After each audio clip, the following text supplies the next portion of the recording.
Hey everybody, welcome to the Multifamily Legacy Podcast. I'm your host, Corey Peterson. I've got my great friend, Dick Naas over here. Me and Dick, gosh, we've known each other for how long? Almost 10 years. 10 years, man. Our story is really cool, and it's a unique story that two people that we didn't even know each other. That's right. And we kind of came together and we started talking about money. In fact, that's what this episode's all about, is how to build relationships with capital, with people that you may not even know, and they bump into your lives, and how you tell a story, you provide some interest, and then the right people. And Dick was one of the right people. He self-selected. He said, "Hey Corey, I'm interested." And much like anything else in life, right? We have a little chessboard here, and raising capital is a lot like chess in that you want to be strategic. You want to build a strategic plan of what you're trying to do. But more than not, raising capital is really about relationships. And that's what I want to talk about with you, Dick, is really how we began our relationship. So let's just push the chessboard out, because chess is great, but it's how we met that's really important, right? So I'm open it up, Dick. First of all, let me just tell you, Dick is an amazing singer, by the way. Okay, I didn't know that in the beginning when we first met, but after meeting him for a while and knowing what he does, he sings in a quartet, right? Quartet, direct choruses. I direct a ladies' bar show chorus in Apache Junction and a men's chorus meets in Mesa. And I've been involved with it for like 54 years. So I have a lot of fun with it. It's not just really a little bit, professional, just 54 years. I mean, just a little bit. Short time in the span of 72 years. And also, I want to let you know that Dick is an amazing storyteller, joke teller. Every time I meet him, he has a new good story, something that makes me laugh from ear to ear. So hopefully we get one of those good ones today. Absolutely. So let's talk about how we first met. So I'll let you tell the story. Well, it was a very dimly lit bar, and I'm amazed that Corey could find me among all the bevy of beauties that surrounded me. Well, now that's something you can edit out, because I don't think any of your investors are gonna want to hear that. No, actually, I was with a dear friend of mine named Wayne Risch, and we went to the one of the Rotary Club meetings in Mesa, and Wayne was explaining microcredit projects down in Mexico. And Corey was at that meeting. That was his club. And we got introduced, and I don't even remember how that happened, and I somehow found out that he was involved with buying and flipping. And I was sitting on some money that I was not happy with as far as banking. I didn't want to get involved with stocks. I thought it was a little risky. And so we started talking, and that led to a meeting that we had, probably about a month later. And he and I sat down. I don't remember where it was. Knowing Corey, I don't remember where it was either, and I don't even think I had anything prepared. I think. Oh, wait a minute! I do remember it. He came all the way out to my condo in Fountain Hills. I thought we did it on a piece of paper, because I remember I was with Heber. Remember Heber that? No, that's what we signed the contract on. Yeah, that's. But I had it because I felt like because I'm trying to remember, like, it's been so long, how we So we met at the Rotary Club, and if my mind serves me correctly, I know you were coming as a guest of another. Well, you're a Rotarian as well, but you were from a different club, and you were just there supporting your buddy who was speaking. Right. Yep. And you were there, and somehow, because I don't even think I sat by you till later on. Maybe I did sit by you. I think. You somehow we had. It seems to me as though Shelley was there, and one of your kids was there, if not both. Yeah. No, that was Heber. So that was Heber.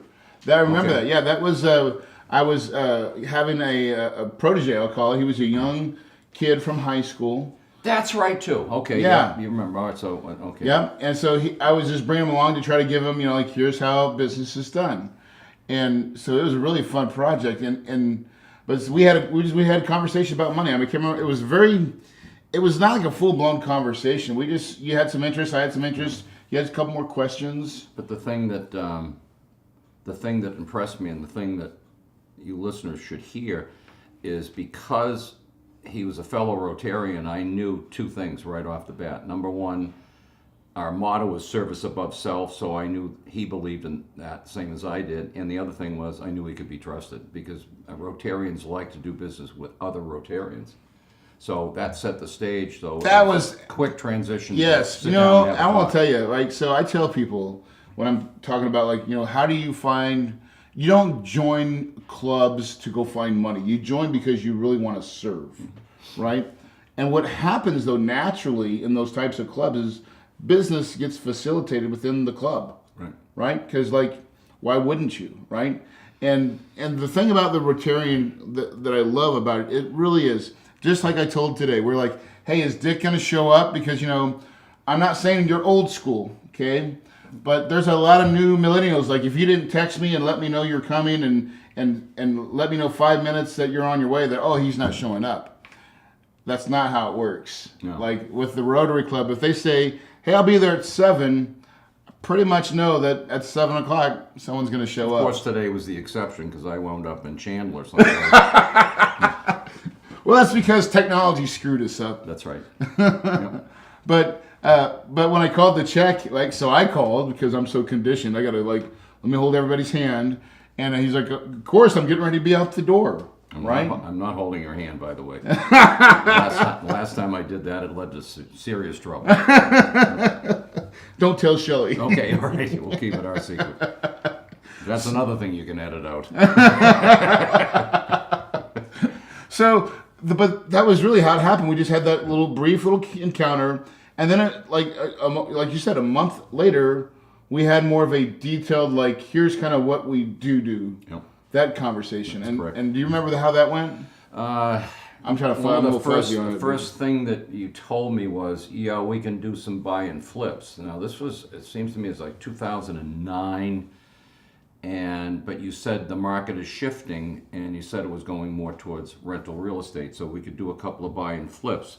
But you were shifting your focus away from that into rental, and that fit in very neatly with all the study that I had done from other sources, different than your sources, and I knew what you said was correct. Coming. So we did one or maybe 2 buy and flips, I can't remember now, very successfully. All transpired within 3 or 4 months, done very well, very neatly, and then I just started rolling over that money to the next project. So that's what kicked it off. And here's the cool thing, man. So here we go from someone that I've never met before. We met at a Rotary for a brief minute. We had another conversation and said, hey, here's a little bit more of what I'm doing. Here's where I see the market. Here's what most of my investors are doing. And really, I wanted for me, that I knew that it was a good way to start the relationship because we were new. I did have a couple more fix and flips left that I was still funding. So that's a great way to get somebody's money, work it a little bit, and then give it back to you with your interest and your principal back, just to prove the concept, right? Now, I don't do that anymore now because I'm really not into the single family. We've not done a single family flip in years, but we still have ways to do some transactional kind of stuff here and there for, right now you've got some money just for earnest money with me, right? Right. As a pre-investor to a deal, right? And so that's kind of a neat way to segue and get a little bit better yield in return. Oh, hey, by the way, look who just showed up. Hello. That's Shelley. She's not camera ready right now. She's not camera ready? I just got out of the... She's not camera ready. Don't get back off. You're going to be in our shot where we're recording and we're live, so just stay right back there. Phone's talking. And, that thing. Yep. Excuse me while I converse with my girlfriend. Will you please kindly put a sock in it? I'm in a meeting. Leave me alone. I shut you off a long time ago. Doesn't pay any attention to me. That's how we do it here, right? Just tell your phone what to do. Turn off. So, but anyway, so we started from there, and then we've been gradually just moving. And so here's what I love about the whole concept of what we've done is every time we had touch points, right? We've gotten to know each other better. And then you're like, hey, Corey, I might be coming into some more money. I've got this going on. I've got this going on. You're sharing me what you're doing. And then we're like, hey, do we have a solution? And that's really where our conversations have traveled. Right. I mean, it's been a lot of fun, I think, right? Absolutely. I wouldn't, if I could turn the clock back all over again, I probably would have put more into it, but I just didn't have it at the time. But Let's talk about the reporting that you get from us, because that's new investors are like, gosh, Corey, it sounds really good. Talk about the reporting and how it. no, it's been really good. And if I ever had a question, I would just call you up and say, hey, what's going on? I know at one time I had an awful time downloading something, and I needed to see it. And so he just sent it to me a different way, but it's been consistent, either coming from Corey or from Judy. I guess it is Judy. And the reports are all there. I'm not that smart to be able to read things like that, but the transparency is there. That's a buzzword. I hate it because everything's supposed to be transparent now. However, informative is probably a better term. Yeah. Transparency implies that, well, I better do this because someone will think I have something to hide. You have nothing to hide, so, Right. and I've learned that. But very, very accurate reporting, up to date, reminding me, okay, the checks are coming in this month. You just sent me one of those the other day, so I'm looking forward to that. Yeah, in 2 more days, it's payday. It's payday. So once a quarter, it's always a fun. We usually pay on the 20th of the following month of every quarter, and that we call it, that's payday. And payday is always a fun day. It's always fun to make sure that your investors get paid, get their money, and there's a lot of benefit from that. I mean, so the consistency of a paycheck. Let's talk about like that showing up. How does that help you? Well, it allows me to plan my finances better. I know a certain amount of money is coming in because I'm obviously retired now from golf instruction. So I have Social Security coming in. I know when that comes in monthly. I have a VA disability that comes in. That comes in monthly. And quarterly, I get money from the investments I have with Corey. And it's just, you go to the bank, there it is. There might be a day or two late or something like that, but that's usually because of the Fountain Hills post office. Right. Is when you mailed it. But I'm very, very happy with it. And the thing that probably your future people that are going to invest with you would like to hear is, how reliable is this? And it's a heck of a lot more reliable and consistent than worrying about whether the market is going to have a hiccup or not, which obviously over the last couple of months you've seen it more than hiccup. Yeah. And I think what's happening in the markets today, we're going to go into another risky period. My gut tells me the market will bump up again, and then something's going to happen. And I don't have to worry about any of that stuff. And I'm involved in the market, don't get me wrong, but it's purely play money and speculative stuff and things like uranium and cannabis and cobalt, graphite, things that I think are going to pay off really big time in the next 2 years. But that's just play money.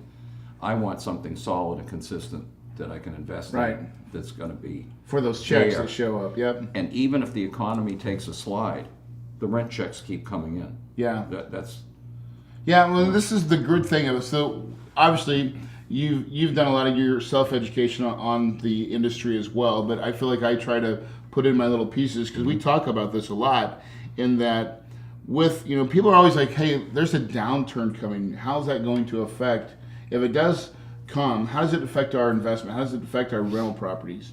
And we position ourselves really good because we buy what I call those B and C properties built in the 70s, 80s, early 80s. We have a couple that were built in 2005, but those are student housing deals. And we call it workforce housing. And because it's workforce housing, it is usually affordable housing.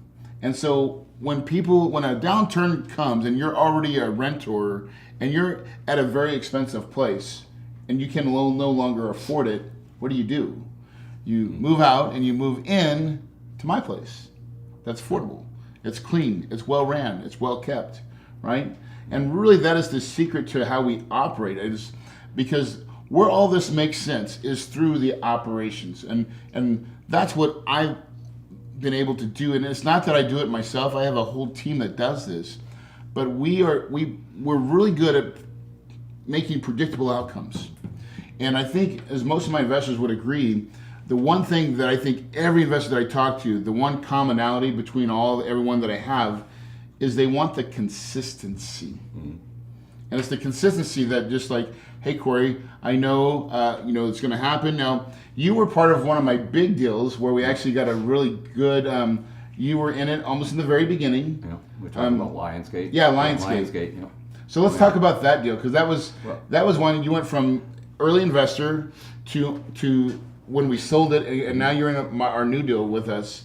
Talk about that process of the consistency, and then maybe when we did finally close on it, that was a nice little payoff. Yeah. One thing that I'd like to mention, and by the way, and he and I didn't pre-plan how this discussion was going to go.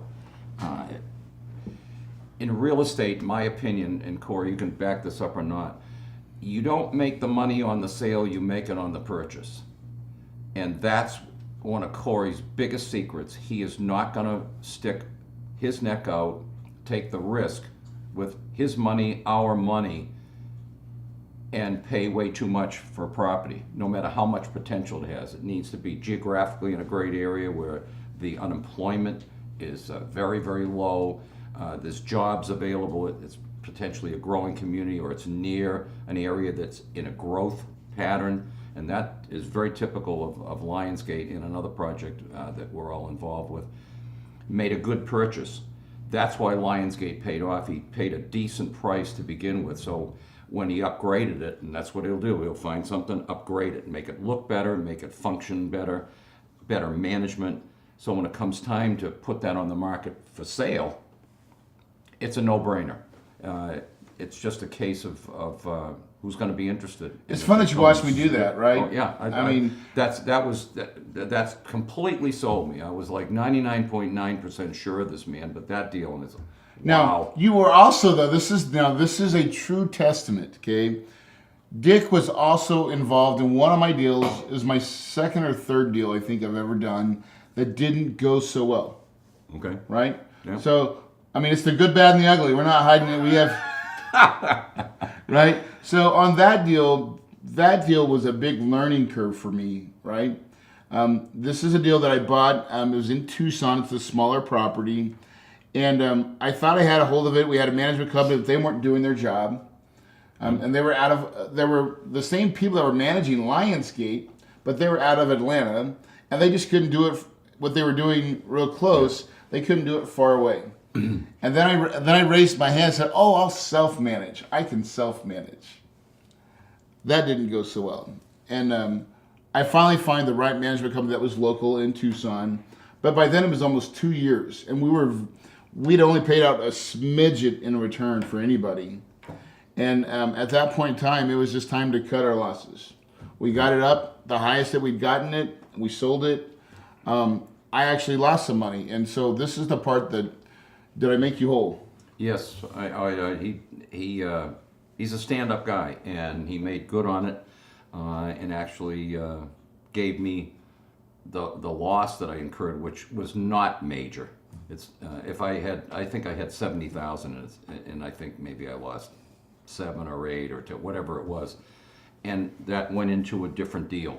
So eventually it came back. So he didn't have to do that. I didn't expect him to do that.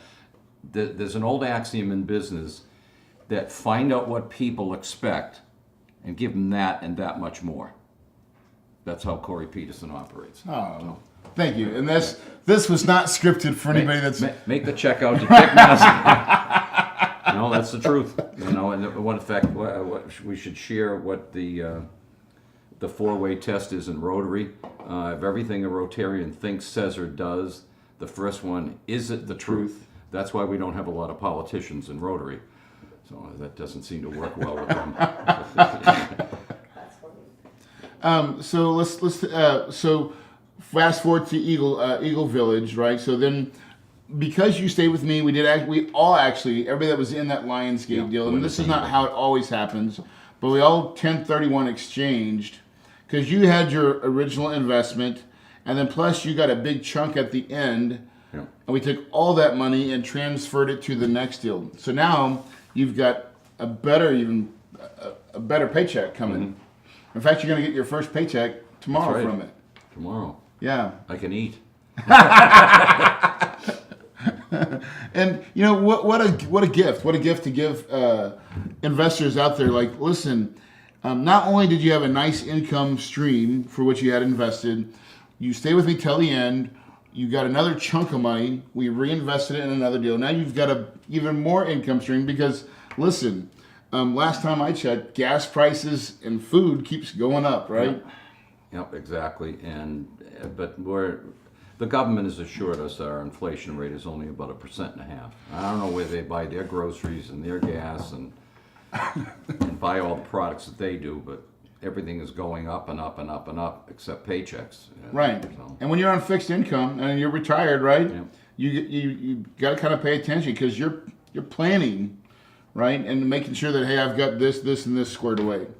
And that's true to almost with every investor that I have that's close to retirement or in retirement. It is all about managing their assets and their income, their money. because you can't, in today's day and age, you cannot tell what the politicians are going to do.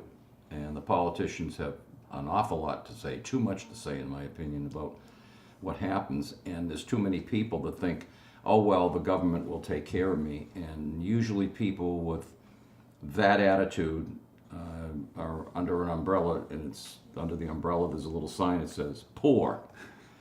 And they need to take responsibility for what happens to them financially, and sort of to be aligned with someone who cares enough to protect his own family and his own assets and protect the investor's income. It's a safer route to go. Yeah, cool. What else do you want to talk about? Because I mean, I don't want to just sit there and talk all about money, but because I feel like you've been a long-term friend. I mean, I feel like we're friends. We go out and we eat. So every so often we're like, hey, let's get together. Yep. Now I can't do this for every investor, but you're local, and it's just like, hey, let's go do something. Let's go. Let me go tell you about our next deal, or let me go. You needed a packet, or like you didn't get my download for one time, so I was like, hey, let me just run it out. Let's go have lunch, right? Exactly. Those are the fun things, and that's where it's like just a touch base of, hey, what's going on in your life? It's when you usually invite me. Did you come to the barbershop show? I can't remember if you. No, we planned it. Shelly and I we were traveling. Oh, that's right too. That's We're right always too. traveling, man. That's right. Yeah, Oh, yeah. yeah. Okay. I remember that. That's my. So that is my. So you want to talk about my number one hardest thing? Well, see now, I controlling my know calendar. I know it's you that messed up the calendar, not Shelley. Because if I had talked to Shelley, she'd have either told me right away, "Look, we can't make it," or they would have said, "All right, we'll just cancel the trip." No, right. Rather than sitting on a beach in the Caribbean drinking Coronas, sitting in your lounge here. Yeah, and my You're going to chonies, come right? to a barbershop Yeah. show. No, but Shelley, mark it down. It's January 19th. You got it. I'm putting it down right now. So don't plan any trips around January 19th, and I'll make sure Yeah. everybody gets tickets. Perfect. So, we talk about barbershop, and we joke about, politicians in general, and You got any good jokes for me today? any good jokes. Yeah, did you bring any good ones? Well, I can tell you this actually happened with my minister. I belong to Trinity Lutheran Church in Fountain Hills, and the reverend there is Tom Daly, and he's a great pastor. And he's on all the time. The guy is a brilliant studying the Bible, and pretty much straight down the pike. He's got a good sense of humor. And we were walking out of church a couple of weeks ago, and Roger and Val were just ahead of me, and Roger asked Pastor Tom a question about something about what happened in the Garden of Gethsemane. And Pastor Tom goes right into about a 5-minute explanation of it, and both Roger and Val said at the end, "Wow, it was kind of like a little miniature Bible study. You just took off and ran with it." And I said, "Yeah, even when he's at home at night, he gets up in the middle of the night, goes to the refrigerator, opens up the door, the light goes on. He does 10 minutes. And for some reason or other, it tickled him. And he's been telling that story, and he steals all my great lines. tells me, and here's another one with him, very similar vein. I do reading at the church, and I was going to be reading Genesis about the fall, the temptation. Yeah. And I was a big Flip Wilson fan, so I told him, I said, this is what I intend to introduce. I said, my opening line is going to be, "The devil made me do it." And he said, "No, you're not.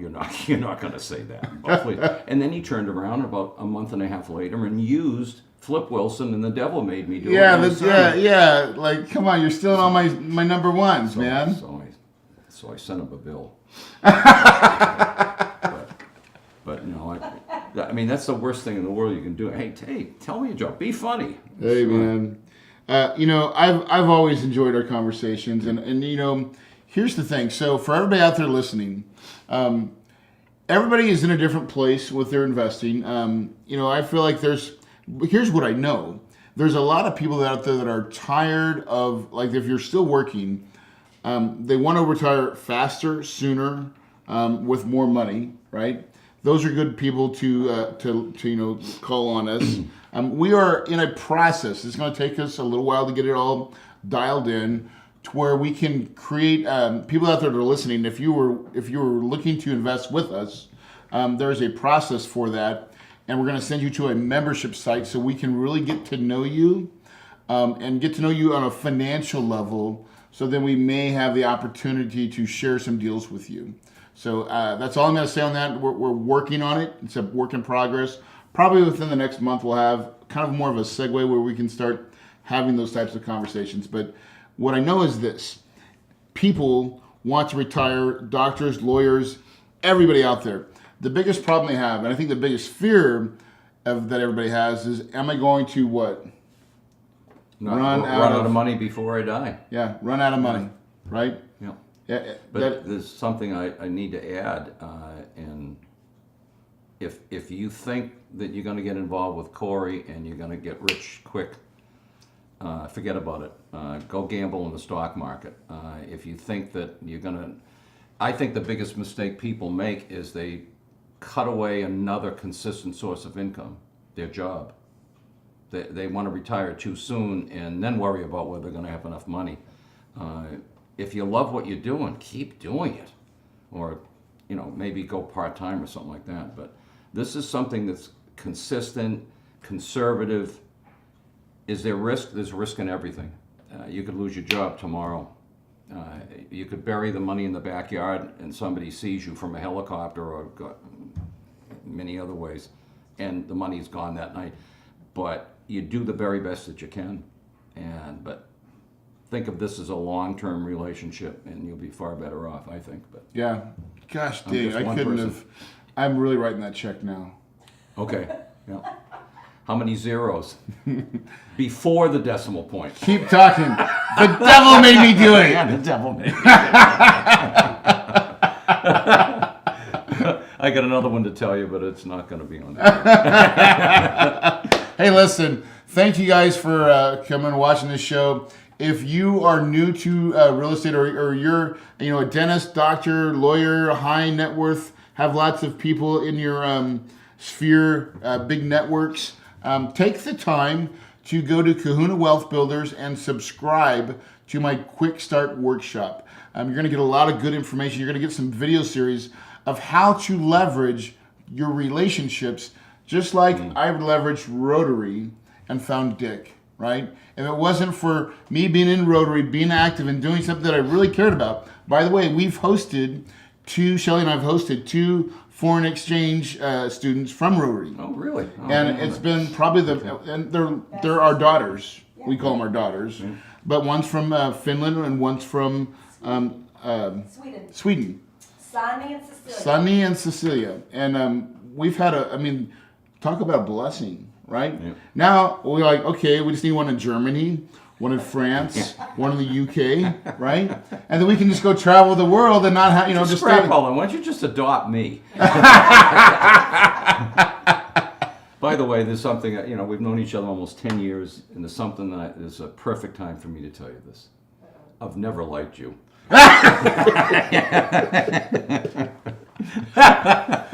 Hold on. That's like a mic drop. Yeah, I think a couple of zeros just disappeared off the check. Yeah, the devil made me do it when I was that check. Yeah. Guys, thanks so much for the show. You guys have a great day. Remember, whatever you put your mind to, you can achieve, because your paradise is possible.